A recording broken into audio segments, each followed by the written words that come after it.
and welcome back for episode number 4 of the Pentagon Challenge. So as we can see, we've moved over to Europe and we've joined AS Roma in Serie A in Italy. So without further ado, we'll get cracking on and show you some things with the squad.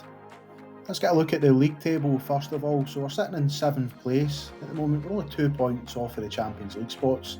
5 draws with Fiorentina, Napoli and Inter in there, not too bad. 2 defeats, maybe the Sampdoria one, quite a bad one, 4 wins, but looking in good shape. If we look at the media prediction, we're predicted to finish in 3rd. And a quick look over at the finances, we've got a remaining budget of 30.41 million, a pretty healthy wage budget remaining as well, and £101 million in the bank, so we're in good shape here. So this was one of the reasons why I wanted to come to Roma. They're already in the Champions League this season. It won't be as simple as Cruz Azul, I would imagine, in terms of winning it in the first season. The squad probably isn't quite to that level, but they've got 2 wins against Dinamo and Rennes, which you'd expect, and some losses against Newcastle and Tottenham, so no shame in that side of things. But I think we do need to improve the squad a little bit, but we're in shape to qualify. Having a look at the squad, we do have quite a large squad. Good depth, but I think it's lacking a little bit in quality. Our star player is Juan Jose Perez Garcia, Spanish striker, so he's extremely good. And we've also got Tommaso Baldanzi, who's a central attacking midfielder or right winger. Samuel Elling in the left wing looks decent. But yeah, we've got a lot of good players, kind of 3-star rated, 3.5 stars. So we look to be in decent shape. And let's get on to the tactic that we're going to be playing for this Roma side. So really just playing to the strengths of the side. We're going to be playing quite an attacking formation. We're going to go with a 4-2-3-1. So a pretty standard formation, really, taking into account the better players that we've got, especially the guys going, in the kind of upper half of the pitch in the attacking areas. They're kind of a better players, really. Bartasaghi looks pretty good at left back, but when looking on things, we've got the full back who'll bomb forward and overlap the inside forward who will cut inside. Baldanzi and Garcia hopefully will be the main attacking threats. We've got a winger who's going to get to the byline and cross it in for the 2 of them, and obviously with the inside forward cutting in, they should get there too. Segundo Volante will come forward and provide a little bit of support in the area behind the striker. Looking at Keita, the defensive midfielder, he'll provide some cover in midfield. Get the 2 centre backs, and then we've got Bartasaghi playing inverted wing back, who should occupy that defensive midfield space. But as we said, we're going quite attacking here. We're going to attack the lead and see if we can get any success out of that. Again, just looking to focus play down the wings. I think we can open sides up a little bit more with that, and playing a little bit narrow as well. We're going to look to play kind of gegen press again, with counter on, counter press on. But looking at the schedule, so we've got quite a tough run of fixtures coming up here. We've got Juventus, Porto, AC Milan and Man City within our next 5 games. So we're going to have a tough run of things. We'll see kind of how good the squad is with those games. But after that, we've got a kind of fairly simple run, so we should be picking up some points here. And just looking at the squad, so you can see kind of what I'm looking at just now. Diogo Dalot's on £120,000 per week, and his contract is due to expire at the end of the season. So I've actually offered him out, see if we can get some cash in for him, because I don't want to renew his contract. It's the same with Adam Albert.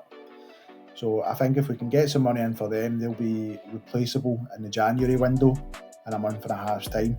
So we've come back on the 4th of February. The January transfer window is now closed. There's been quite a lot of business. So we can see we've spent 220 million so far this season and brought in 189 million. Some of this was before we took over, but what we'll do is I'll take you through the ins and outs just now. So starting with the transfers out, we have Alessandro Bianco, who has left to go to Al Faya. We managed to bring in £22.5 million for Bianco, so I'm quite happy with that deal. He wasn't going to be a starting player for us, I don't think. And on to Adam Albert. As we've seen earlier, his contract was running out at the end of the season. Wasn't going to be first choice at centre-back for us, so we've managed to bring in £5.75 million. He's away to Al Ettifaq. And Diogo Dalot has left for £24 million. He goes to Al Ittihad. Just a little tip with these sort of things, it's worth offering them out before the January window starts, so they don't look to get your players an end of contract. So we brought in a really good amount of money for him, and he's went for £700,000 per week to them. And we move on to the main sale, which is Perez Garcia. We've seen earlier he was basically our star striker, but couldn't really reject this one. He's went to Man United. They offered 109 million, and he wanted to go. Just couldn't really knock that back. He has not actually been in great form over the last few years, but he started pretty well with us this season. Go on to the incoming players. Prati joins us from Cagliari for 25.5 million. Looks to be a really good defensive midfielder or central mid for us. Pretty solid all round, really, with his stats, good passing, good vision, good work rate, good stamina and so on, good decision making. So happy with that signing. Also brought in Halstenberg to compete in the right back position. He comes in for a value of 4.8 million from Hertha Berlin. Looks a good right back. His value's completely shot up as well. So it should be a good signing for us with a lot of potential ability too. And we move on to Diego Coppola, who comes in as a homegrown Italian centre-back for 19.75 million, comes in from Atalanta. He's got a little bit of room to improve as well, but he should be a starting centre-back for us immediately, really good height and so on, so looks a cracking signing. And next up is Anthony Mayor, who comes in as the replacement striker for Garcia. Comes in for £45 million from Auxerre, and I would argue he's actually a better striker. He's quicker, more agile, better off the ball, good composure, good anticipation and good finishing. Value shot right up as well, and he started off well for us. So 45 million looks like a steal. Santa Maria comes in, looks a good player for the Segundo Volante role. He joins us from Eibar for £34 million. And just looking at the stats for him, he does look a great player for that sort of role. Next in the door is Javier Caballero. He'll provide a little bit of competition for Mayor up front. He's joined us from Real Madrid for a price of 30 million. Looks a good player, good pace and good composure and so on. So yeah, I'm quite happy with this signing as well. Bit of a bargain if you ask me.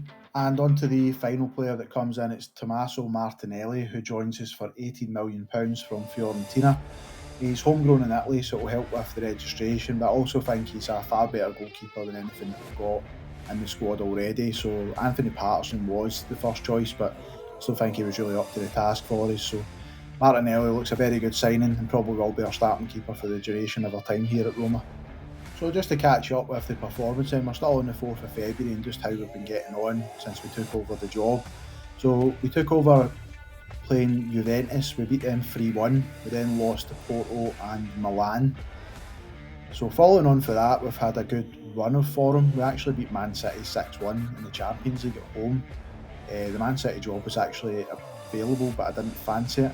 And we've got an 11-0 win here against Genoa. It's pretty ridiculous, to be fair. So we are in really good form at the present time and looking to kick on going forward with this run of fixtures. We've got young boys up in the knockout stages of the Champions League next, so we should do well. So we took an early lead on the 9th minute. Halstenberg playing it into Bove, who scores a goal from just outside the 18-yard box. Good finish for us there. Moving on to the 22nd minute, and young boys are in possession and they play it through and they draw level through Males. Onto the 62nd minute now. Diaby plays it through to Mayor, who restores our lead, so we take a 2-1 lead in the 63rd minute. And into the 80th minute, Aldanzi comes down the wing, Bartisagi plays it across and Bove slots home to give us a 3-1 lead in the first leg. So on to the second leg now, and Diaby steals the ball in the 3rd minute, plays it across, Bogdanzi opens the scoring for us, nice early lead. Bogdanzi then converted a penalty in the 6th minute. And moving into the second half, Lund plays it across and it's put home by Mayer. Corner here, Jimenez plays it across and Prati scores a screamer from distance to put us 4-0 up in the 69th minute. And we get possession again here in the 73rd minute and Diaby puts it home, puts 5-0 up on the day. Jimenez plays it across and Illing Jr scores our 6th goal of the evening to win 6-0. So comfortable 9-1 aggregate win there. So next up's around the 16 tie with Paris Saint-Germain, and we opened the scoring in the 22nd minute with a header from Halstenberg from a corner. Moving into the 67th minute, with Lund playing it down to Bogdanzi, who swings it across and Diaby knocks home the second for us, so we go into a 2-0 lead in the first leg here. And then we've got Bartasaghi playing at forward to Ellen Jr. Some quick movement, and Mayer extends the lead to 3-0 in the 79th minute. And the 82nd minute, Ocho puts in a penalty to give us a 4-0 lead in the first leg. And on to the second leg with PSG. So we're defending a 4-0 lead, but PSG come through early on, and Xavi puts it home. Xavi Martins, that is, to give them a lead in the 10th minute. In the 15th minute, a corner was put home by Casuno to give them a 2-0 lead on the night. But then really lapse play at the back gave Mayer a chance to get us a goal back on the evening. So that puts us to 5-2 in aggregate. And Mbappe put home a penalty in the 73rd minute to make it 3-1 in the night. Game finished 3-1, 5-3 in aggregate, through to the next round. So I have to admit, we're quite surprised that we got past Paris Saint-Germain in the last round. I don't think the side's really amazing at this stage, but we can only beat what's in front of us. So first up in the next round, which will be the quarter-final, will be Man United. And if we get through to the semi-finals, we'll get a tie against Real Madrid or Barcelona. I think we've got the worst side of the draw here, and they're probably the three best sides that are left in the tournament. Man United particularly are looking really strong this season. The other side of the draw, I think if we're lucky enough to make it to the final, we've got a real good chance of actually lifting the trophy this season. Other than Chelsea, really, I would say every one of those sides is beatable. So we'll move on to the next game. So first leg of the quarter-final against Man United, we swing in a corner and it comes back out, and Diaby hits a shot, takes a deflection, goes down as an own goal, 1-0 to Roma. United now play the ball through and it gets to Højlund, who brings it level in the 65th minute. Moving on to the 70th minute, plenty of space out wide here unfortunately for United, and Florian Wirtz hits a shot. Martinelli maybe should have done better with that. It's 2-1 to United. And into the 78th minute, we play the ball down the wing to Illing, who hits a shot, and that takes a deflection as well. So that's another own goal, but it's 2-2 in the first leg. On to the second leg at Old Trafford, and we do start the game all square, but disaster struck in the 3rd minute when we went behind early on from Højlund. Moving on to the 44th minute, just before half time, play the ball forward. Illing gets one chance and then converts the rebound, so we're back to one each and all square again. Into the second half, and United strike early again in the 48th minute, Mason Mount. And then into the 67th minute, United come down the wing. A bit of a calamity at the back allows Mount to get his second. Final score 3-1, we're eliminated. So as we can see, that puts an end to our attempt to win the Champions League for this season. I did think it would be a bit early for us, and coming up against Man United at this stage of the tournament was always going to be a tough ask. Said they've been in very good form this season. I think they're currently leading the Premiership as well, but getting by Paris Saint-Germain was good. We do have the Italian Cup semi-final coming up as well, but we're in good form in the league. We're currently in a good position as well. I'll get shown that shortly. But kind of re-slump in form here just now. 3 games without a win, but Brianza up next should be something that we can do there with it.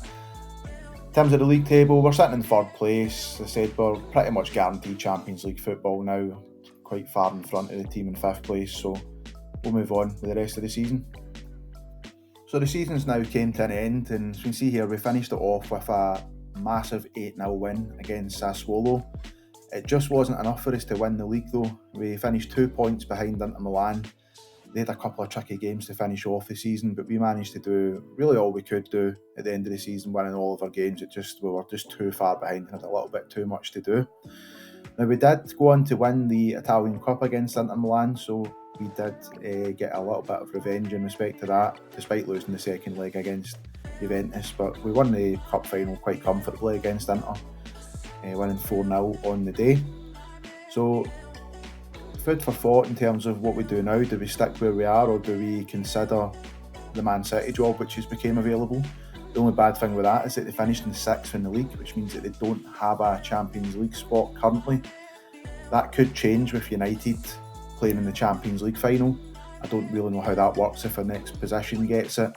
And we also have the coefficiency thing where the best clubs get an extra spot as well, the best countries in terms of how they perform. So if we have a look at the club coefficients in terms of the qualification race, we can see England are top of that, so they are going to get an extra European spot. So I don't know if that means that City are going to squeak into the back door there, which makes that job particularly appealing. At the moment, Vincent Kompany is the favourite for the job, who's actually the current Chelsea manager, which would be an interesting job to go to. They finished in 4th place in the league, so they do have Champions League football and they do have a very good squad as well, so keep an eye on that side of things. Technically we could stay at Roma, we've built quite a good side here and we can try and improve the side a little bit further, but the Chelsea squad does look appealing, providing Kompany goes to Manchester City. And that's a big if, but in terms of job security, there's nothing else really floating around at the moment, so we might need to stick where we are. Our finances are looking very healthy. We've got 111 million to spend and a little bit of room in the wage budget as well. You can see we've already made some transfers coming in, so we're looking good going forward. So it's now the 1st of July, so a lot of our transfers have now came in, particularly the free transfers and the ones that we've been looking to sign. But our first player that we brought in is Habib Diarra. He's going to provide a lot of steel in the defensive midfield role. Great work rate and vision, technique, passing, stamina, strength, all high. So looks a very, very good player for us and should be a starting player as well.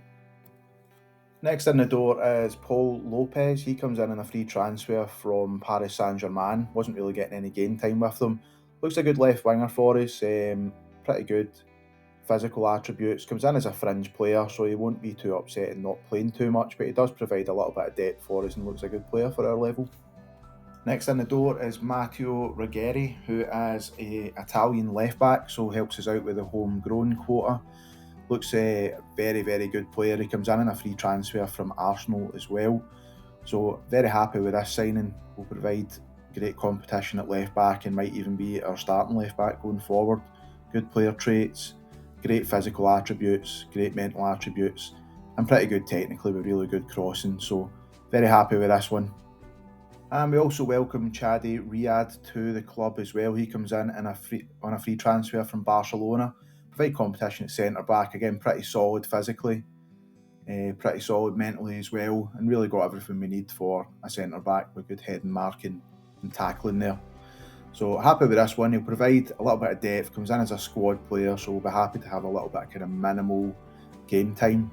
One thing I did find interesting with him is that he clearly has no morals. He's played for Celtic and Rangers in the last 2 seasons respectively.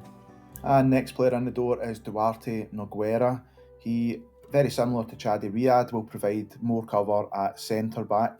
Again, he's another player that's played with one of the old firm teams who's on loan at Celtic, but he comes in as a squad player, so provide depth, won't be too demanding in terms of game time, but again, solid physically, really good mentally, and got everything we need really for a centre-back. So I'm happy with this one. Again, provides a little bit of cover and competition for the centre-back position. And we also welcome Mauro Arias to the club. 19 years old, so one really for the future, but does look as though he could provide a lot of quality for us just now on the left wing. He has a wonder kid. He joins for 1 million from Danubio, so he has a bit of a bargain player as well. Value shot right up to 51 to 66 million. He's agreed to come as an impact sub, so no pressure to play him too much just now.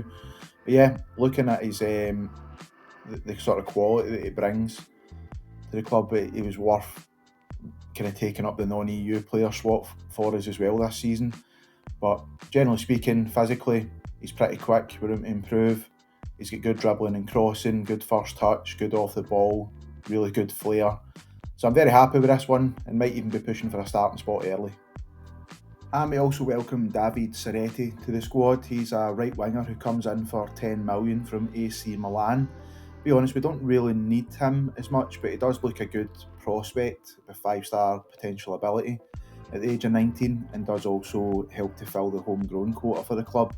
So looking at him, he's off the ball's good, his crossing and dribbling's pretty decent at the moment. Passing's good with technique, good as well, and physically he's a bit of a monster. Good pace, agility and balance. Agreed to be a breakthrough prospect for us, and valuations went up as well. So happy with this one. Probably won't get too much game time this season, but we'll see how he develops going forward. And we've raided our former club, Cruz Azul. We've brought in Ionut Mitran for 22 million, so we signed him for Cruz Azul for 425,000, so they have made a healthy profit on him at the very least. Feel bad for stealing their players, but anyway. Moving on, looking at him now, he's developed really well, solid physically, and crossing and dribbling's exceptional. So is his passing and his technique off the ball and work rate are pretty good too, with good flair. So for the right wing, he's probably now going to be one of our better players. Baldanzi's up there with him as well, but provides great cover for us and will be a regular starter, I would imagine.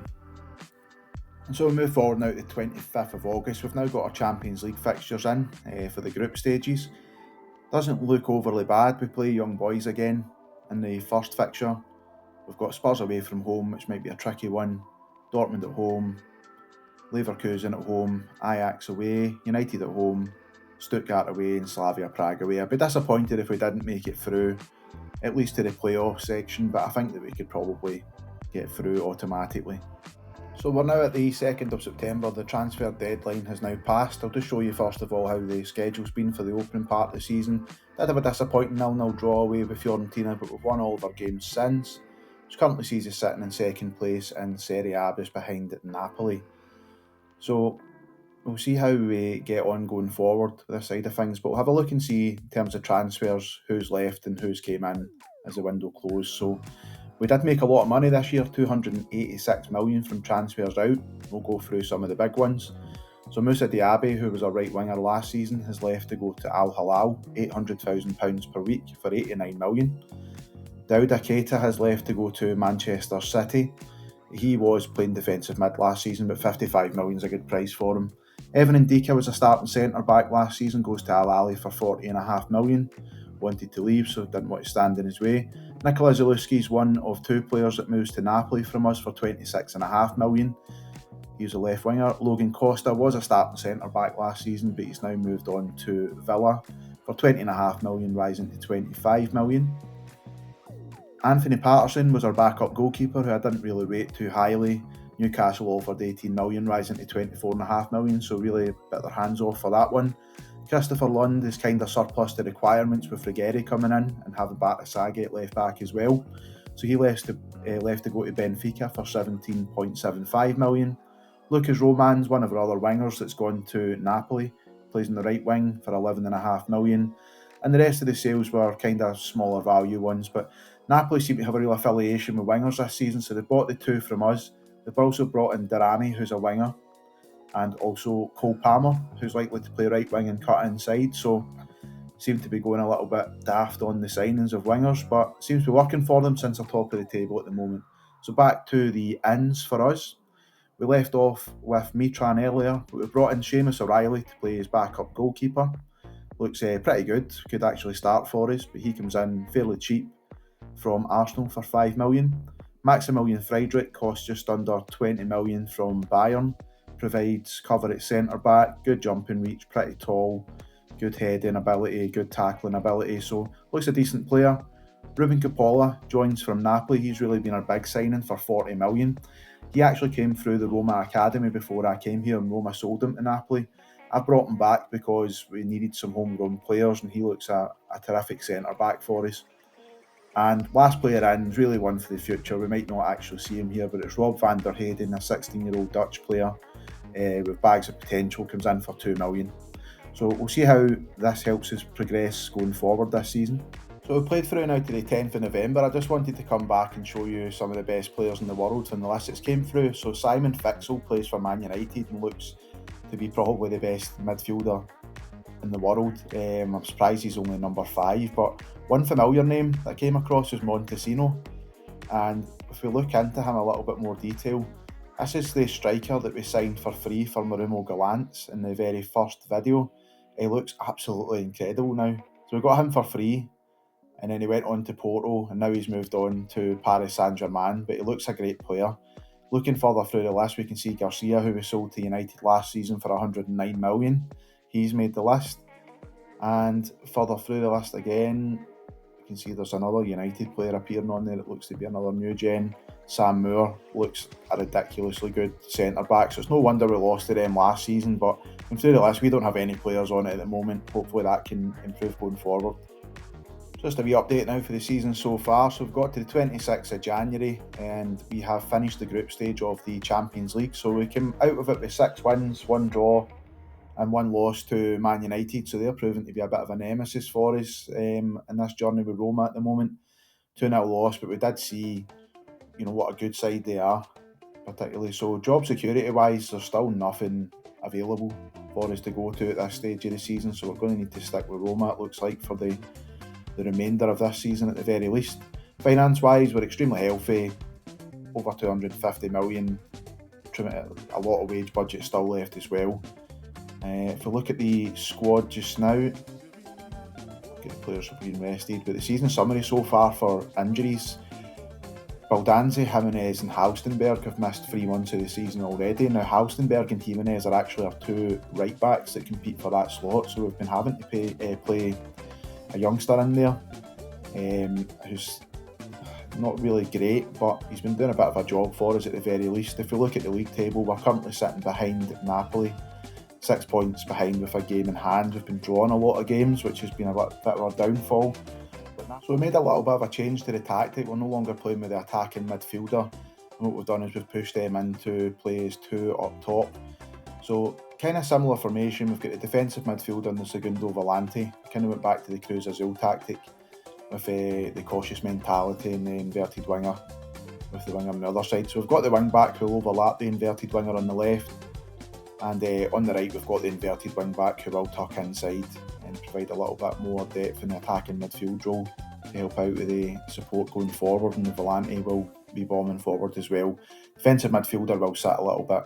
In respect to the schedule, we've seen the Champions League schedule already, and if we have a quick look at the all competitions, started off the season pretty well. We were getting quite a few draws, and really that was kind of the catalyst of why I wanted to get the tactic changed. I felt like we maybe had better options, playing some people a little bit higher up the pitch, with the two strikers.